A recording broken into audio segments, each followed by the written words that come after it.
The room was electric, with tension. Every seat in the Capitol hearing chamber was filled.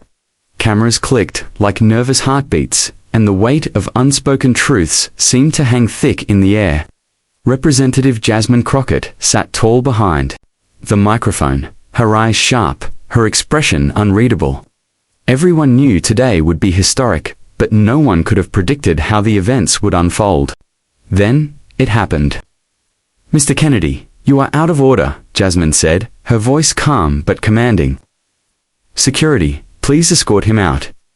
A hushed gasp rippled through the chamber.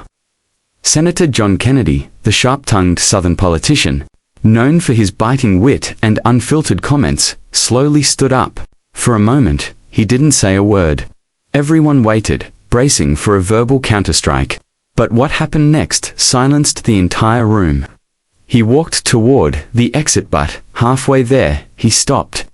"I'm not leaving," Kennedy said, turning around slowly. "Not until I tell the truth." This moment didn't appear out of nowhere.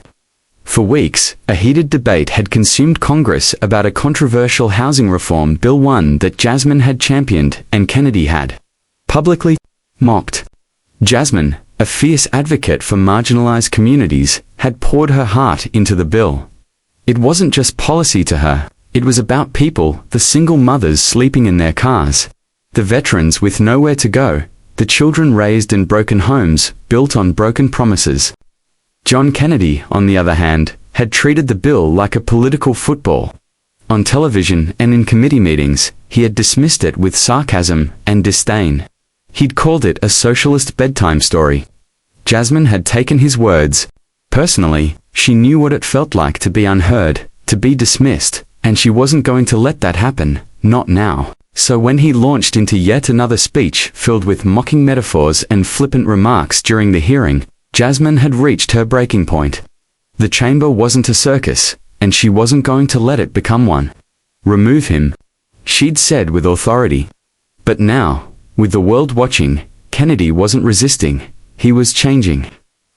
"I've been in this chamber a long time," Kennedy said, walking back toward the microphone. "I've said a lot of things, some right, some wrong. But last night, I got a letter." His voice cracked slightly. That wasn't like him. People shifted in their seats, curious. It was from a woman in New Orleans. She said she watched the hearings and heard me joke about housing reform. She said her daughter sleeps in a shelter, and that the only thing she's clinging to is hope that somebody, anybody in this building, will care enough to do something. He paused and looked directly at Jasmine. "That woman reminded me of my own mother. She raised me with nothing. When I was young, we were one eviction away from nowhere. I buried those memories under pride, but hearing this woman's voice, I remembered." The room was silent, the atmosphere transformed. Jasmine's expression softened, though she said nothing. Kennedy continued, "Congresswoman Crockett, Jasmine, I still don't agree with everything in your bill. But I was wrong to mock it. I was wrong to mock you." The words didn't erase the weeks of friction, but they cracked the wall that had separated them. "I don't want to be removed," he said. "I want to work with you." After the hearing, Jasmine left the chamber quietly. Reporters swarmed, but she didn't stop. She needed a moment to breathe. Later that night, she sat alone in her office, staring at the city lights. There was a knock on her door. She turned, and there stood John Kennedy. "I meant what I said," he told her. She nodded slowly. "If you're serious about helping, really helping, then come back tomorrow. Bring ideas, not insults." And he did. In the weeks that followed, an unlikely alliance formed. Jasmine, with her relentless passion, and Kennedy, with his seasoned understanding of the legislative labyrinth, rewrote parts of the bill together. It wasn't perfect, but it was progress. They co-sponsored the revised version, and for the first time in months, the House chamber erupted, not in argument, but in applause. The bill passed. The story made headlines, not because of scandal or outrage, but because of change.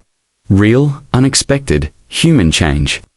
Jasmine Crockett taught the country a lesson in standing firm, and John Kennedy showed the world the courage it takes to admit when you're wrong.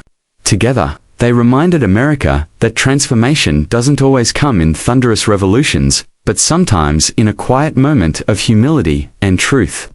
And that's the moment that changed everything. End of story. Final message. True leadership is not measured by the volume of your voice, but by the strength of your heart and the courage to listen even to those you once opposed. When we choose empathy over ego, anything is possible.